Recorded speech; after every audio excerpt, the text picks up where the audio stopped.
The Bobby O Show.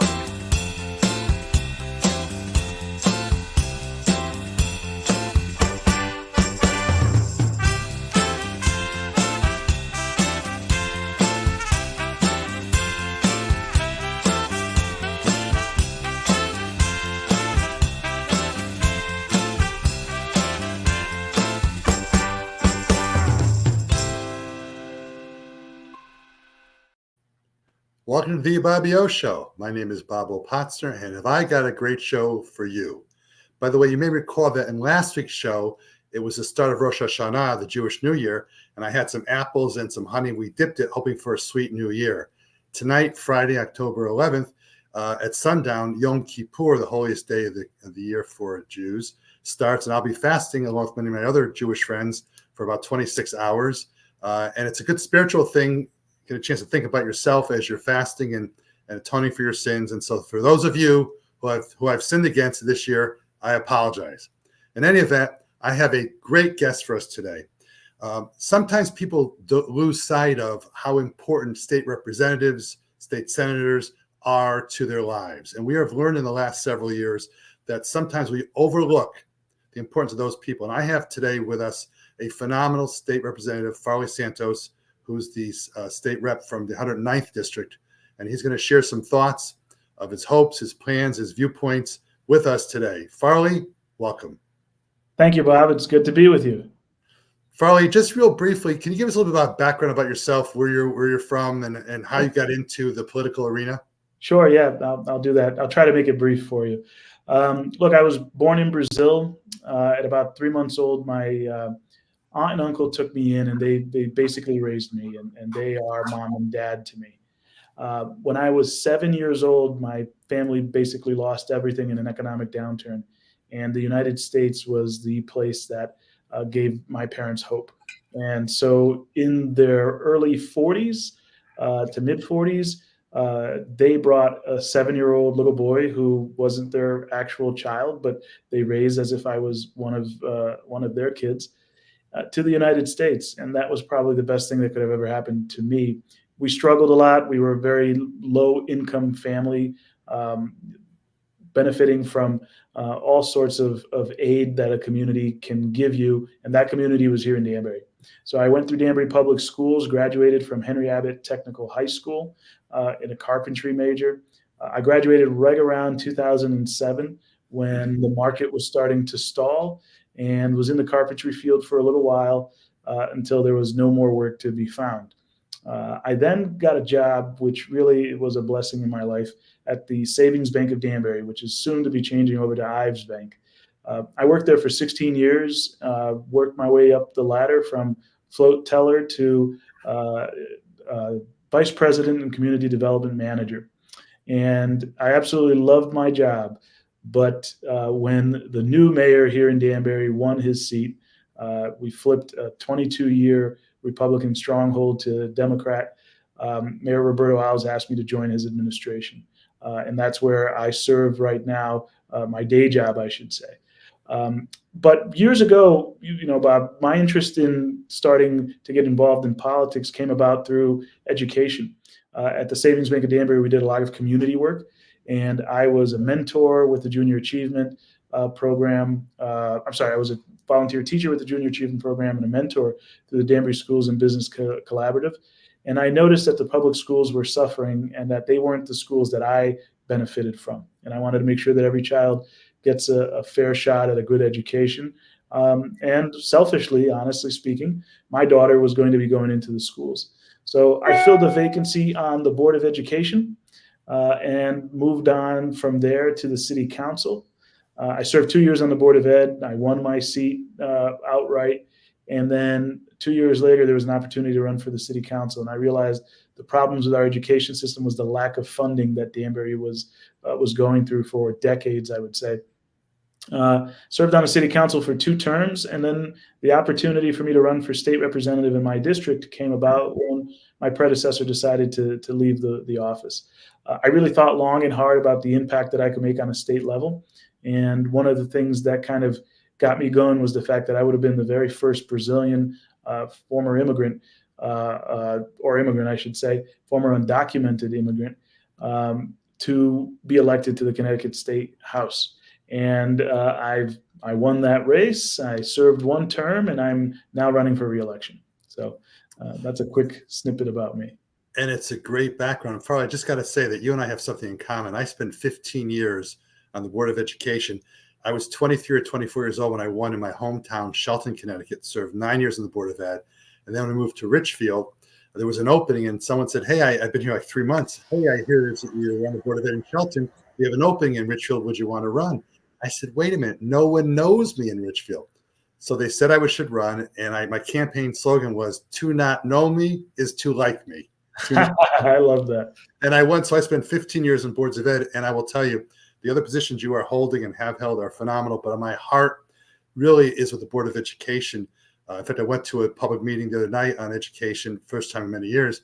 And I really respect working in the Board of Ed because even though the money is controlled by the municipality, the Board of Ed controls how it spends its money, and what we do for kids and what you did for kids is phenomenal. So I want to thank you for that activity on top of what you're doing now. Thank you. Thank you for that. The other thing is that was really a great way to start in politics, was going through the Board of Ed.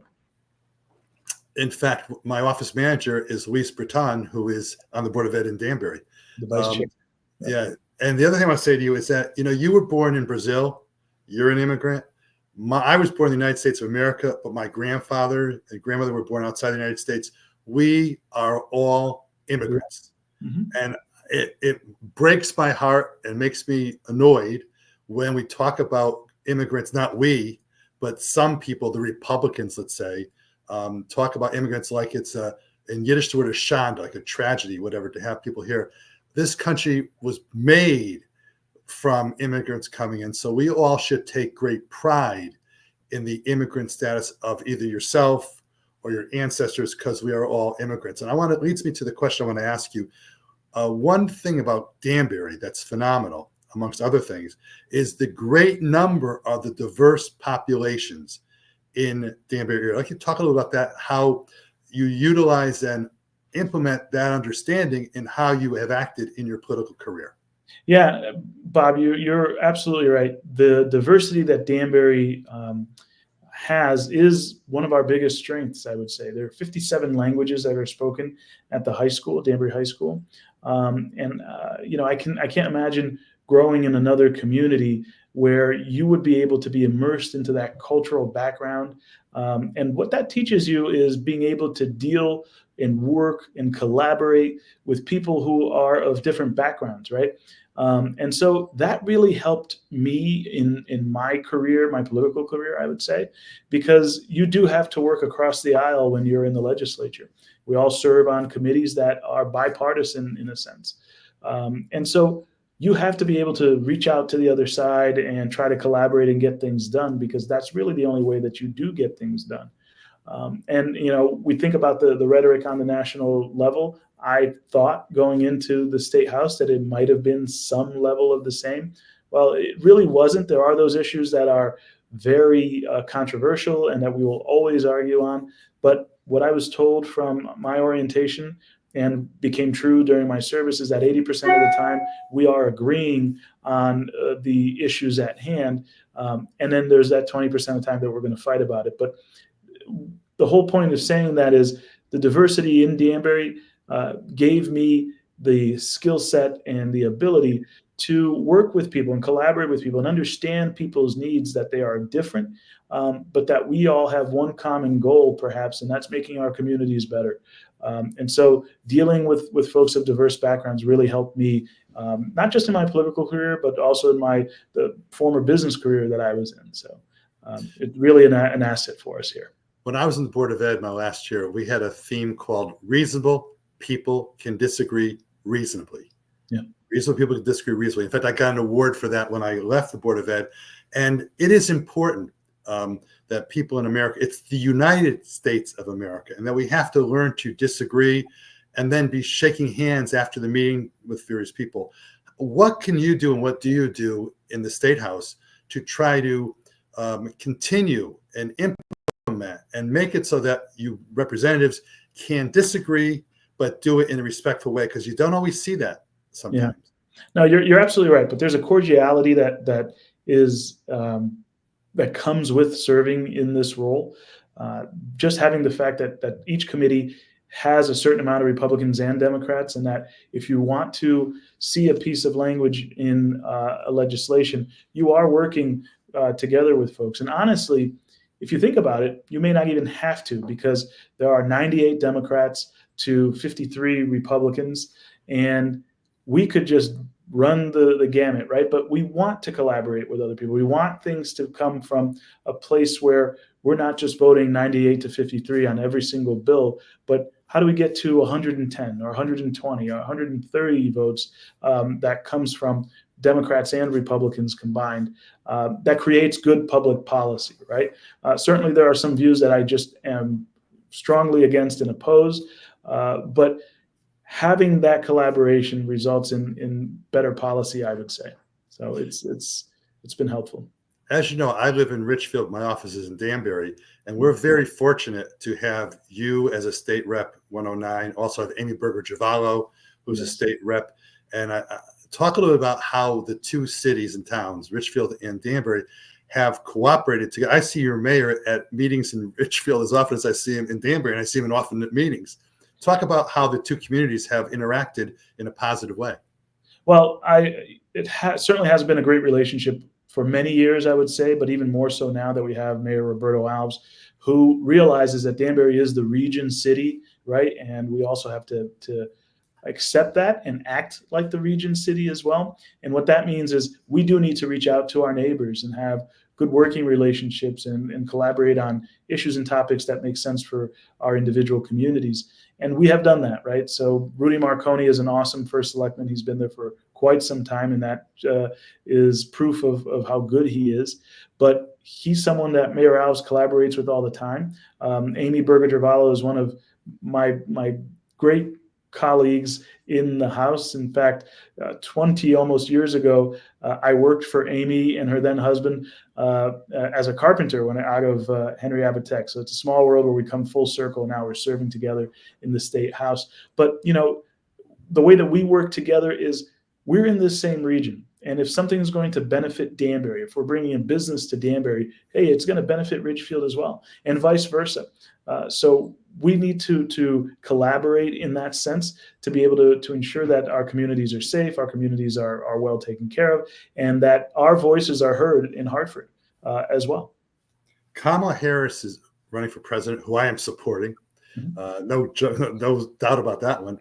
But one of her campaign slogans and mottos, which I think is wonderful, is to contribute to the startup of small businesses by small business people. And the fact that you were a carpenter and a banker, so both of those roles dealt with helping small businesses and people to start out.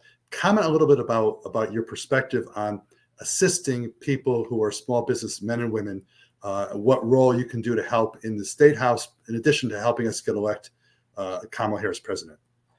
Yeah, no, that's a great question, Bob. And actually, my role here in the city of Danbury is Economic Development and Community Relations Advisor to the mayor. So every day I'm talking to business owners, prospective business owners, entrepreneurs who have an idea and want to start a business. And as a state representative, I have a different vantage point.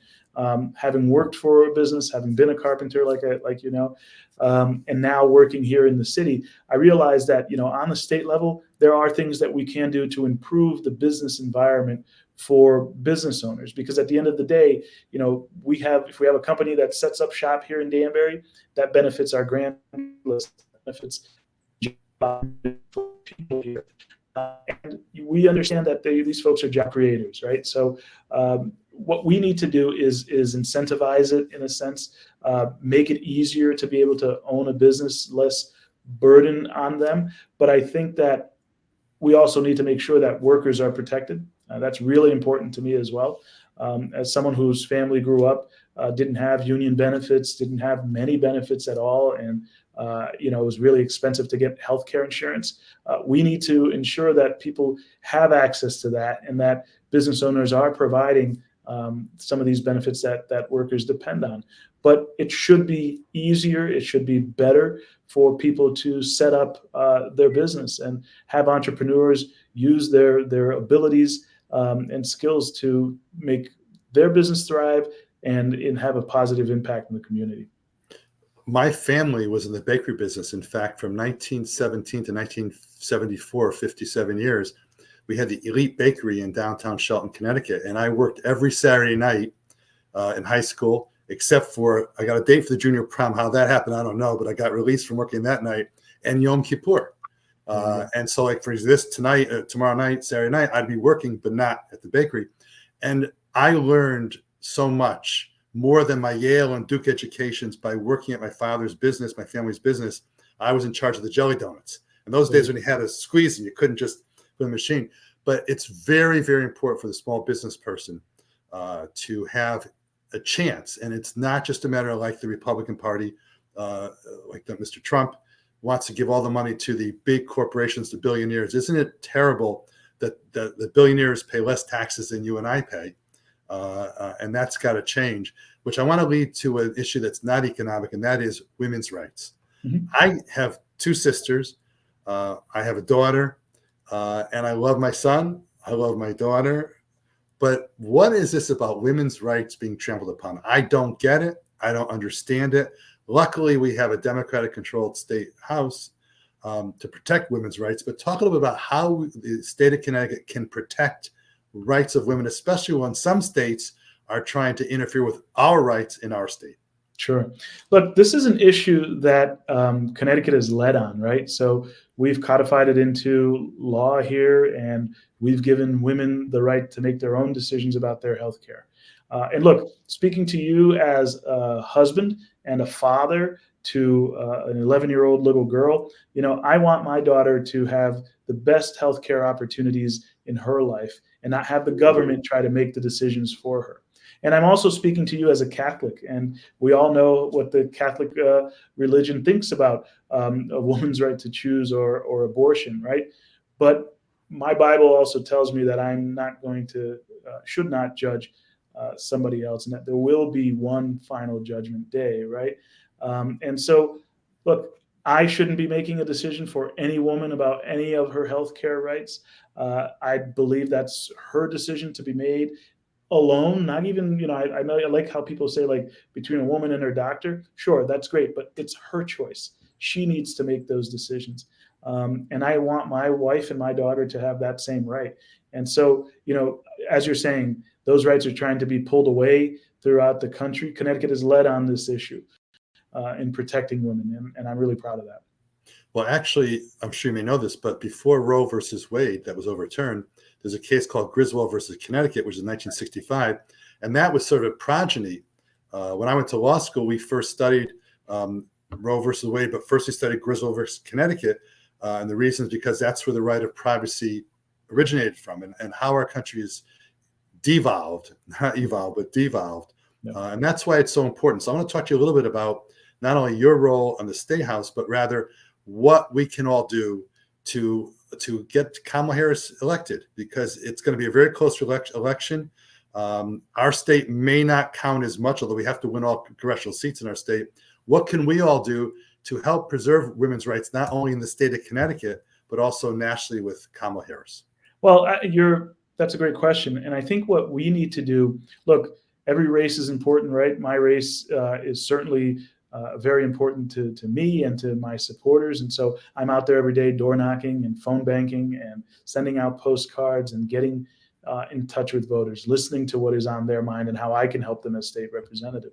But, you know, there's a group of folks throughout our communities who want to do even more. And I know here from Danbury, a bit of a busload went down to Philadelphia last weekend and spent a few days door knocking and getting people out to the polls. What we can do is talk to our friends, talk to our neighbors. And I know these conversations are hard. I know that Thanksgiving dinners that are coming up soon, they've changed over the last few years because people just have this animosity about politics. But listen, it's having these broad conversations. And sometimes you're not going to be able to change people's minds. But having these conversations are important. and asking every person to get out and vote. Because if women's rights matter to you, then you should be voting.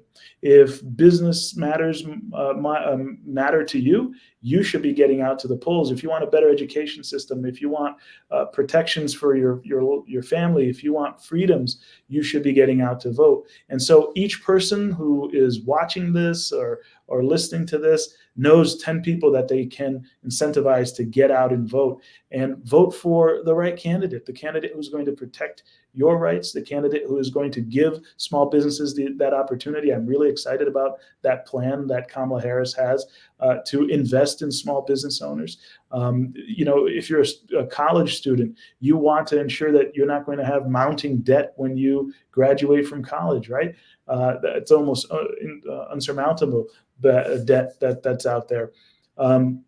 You need to vote. You need to get out and vote. And so it's important that each one of us does everything we can. And look, I work really hard. So I'm playing my race like I'm 10 points down. I won by 11% last time. And that's because it's really important that every person that I knock on their door, they're not just going to the polls for me, but they're going to go across the ballot for the rest of the team. And that really makes that makes an impact. So get out, door knock, phone bank, call other states. There are so many people who are doing this, calling from home to Wisconsin and Arizona and Georgia and North Carolina and Pennsylvania and Michigan right now is scaring me a little bit. So, do everything you can so that on November 6th, you don't look back and say, I could have done more, and look what happened. In sports, we used to say the expression, let's leave it on the field. In other words, put everything you can into the game, into the election. I watched President Obama, who spoke last night in Pittsburgh, Pennsylvania. It was a phenomenal speech. He's an amazing speaker. Yeah. And when he made some comments which the crowd booed, when he made comments about what the Republicans are supporting and the crowd booed, and Obama said, don't boo, vote, right? Don't boo, vote. And one of your coworkers at City Hall is Francesca Capodalupa, who I've known for years. She went to high school with my son, and she worked for Himes, et cetera, et cetera. She's also a great advocate, and her late mom, Susan Coco. The first time I met Susan Coco, who she was chairman of the town committee. I was Democrat. I was the vice chairman. And the first thing she said to me ever was GOTV. And I'm saying, what the hell is GOTV? And that, of course, means, let's say it together, get out the vote. Yep. And it's so critical. I think this election is critically going to be based upon what the kids I shouldn't say kids, but the young people between 18 and 25 do. I think they need to get out and vote in a heavy way to support things that they believe in. Hopefully they'll believe in things that I believe in, that you believe in. But whatever it is, when the game is over, you shake hands. P.S. My birthday is November 5th, which is election day this year. Well, let's give you a birthday present. I have assigned my birthday wish from both the candle to Kamala Harris. So she is my permission to do what she wants. Hopefully she will win. And Bob, let me just say that people are running out of excuses for not voting, right? Because now we have early voting in Connecticut. So starting October 21st, you're able to go vote up until November 3rd. And then you have election day itself. So from October 21st until November 3rd, there is early voting in your town and in your city. Find out where to go. Here in Danbury, you come to City Hall and you can vote as if you were going to your polling location on election day. So get out and vote. We're making it accessible for people. We know how hard it is to have one election day, but get out. Do your civic duty. Get out and vote. Farley, can you clarify that? So on October 21st, as of that day and thereafter, I could go to my Richfield town clerk's office and I could literally vote at the town clerk's office. That's how it works. That's how it works, as if it was election day and you were voting at your polling location. You're going to laugh at this. My wife and I went to Italy for 12 days, just got back last week. And I checked to see whether or not I could vote before I left. God forbid I got in a collision or something. I wanted my vote to count. Yep. Farley, we only have about 3 or 4 minutes left. I want to give you an opportunity to talk a little bit about, if I haven't raised some issues you want to talk about, just take a chance and tell us what you believe and what you want to talk about, whatever that you think will better the people of your district and your town. Sure. But I just want to remind people the work that we've done over the last 2 years that I've been in office. I've worked very closely with one of my a real mentor for me is that Senator Kushner, who represents a little bit of Ridgefield as well. She and I have been like, Batman and Robin up in the legislature. I'm often running up to the third floor of the Senate to talk to her about bills that we need passing. And really my focus for this first legislative term was delivering for Danbury, because Danbury is the forgotten stepchild of the Western Connecticut world when it comes to Hartford. So telling that Danbury story up there, telling the need, resulted in over $151 million being brought back home through various, education funding, municipal aid, all sorts of grants and opportunities that come from the state in the budget.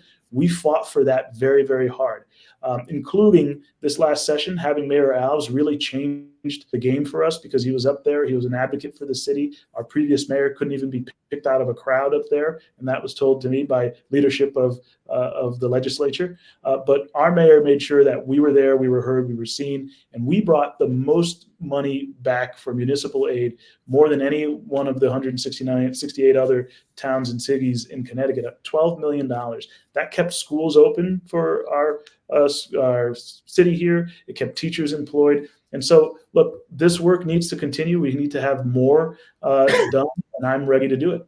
And I want to be back up there come January.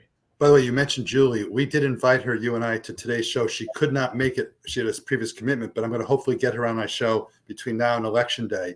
Yeah. If there were one more thing that you haven't yet accomplished as a state rep and you could in your next term, is there one particular thing that's really on your mind beyond what we've talked about so far? Sure. Look, that's a difficult question to answer, because I have so many goals and things to do. I really want to fix the education cost sharing formula. Because I think communities like Danbury aren't getting the sufficient amount of money that they have, given the issues and burdens and other things that they have to deal with.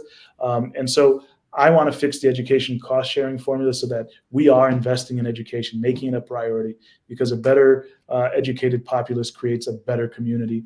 And we can do that as citizens of the state of Connecticut. So that's my one thing right there. That's a really important goal. And you'll laugh at this. When I was first on the Board of Education as a 23-year-old kid, Sheff versus O'Neill, that's a Supreme Court decision that was talking about school funding and how funding should be done to make sure municipalities have an equal chance.